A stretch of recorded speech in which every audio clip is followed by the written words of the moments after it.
Magandang umaga po, Nay! Kanina ka pa pagising? Opo, Nay! Ang sarap nyo nga pong panoorin habang natutulog eh. Kasi ang hindi po ng tulog nyo.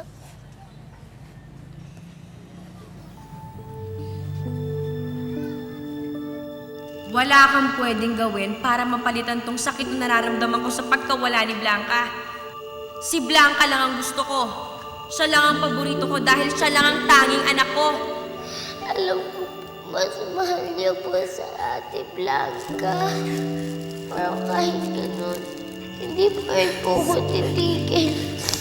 Sa pagbabawal na maglasing kayo.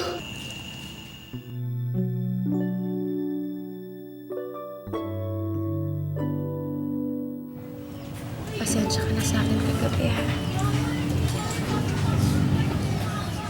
Wala kasi ako sa sarili ko, eh.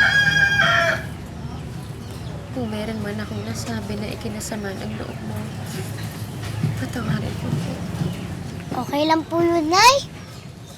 Huwag niyo na pong alalahanin yun. Alam ko naman po, naintindihan ko kayo. Kasi isip po kayo. Sana po, na po kayo ulit uminom para hindi na po mangyari yung kagabi. Pasensya ka na, anak, ha? Pag naaalala ko kasi ang Ate Blanca mo, nararamdaman ko yung sakit ng pagkawala niya. Kaya dinadaan ko na lang sa inom. Ako rin po, nilulungkot kapag naisip si Ate Blanca. Pero, lalabanan ko lang po yun.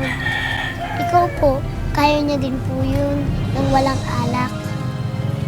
Ikaw pa? Sana'y maghintay ang walang hanggan hanggang makilala mo ako ang iyong mahal. Baka ko matutuhan kita'y kalimutan. Iwan mo na yan! Halika na! Dito, Luna!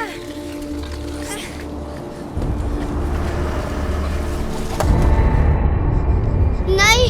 Nay, anong gagawin natin? Dito! Bilisan mo, Luna! Dalian mo! Kaya, sige rito! Bilis na po! Nay! Nay! Nay! Bitawan niyo yung anak ko! Bitawan niyo yung anak ko! Nay! Sa inyo! Manahimik na lang kayo, miss. Baka di lang bagaan siya maging kaso nyo. Sige na, pasok na. Bitawan niyo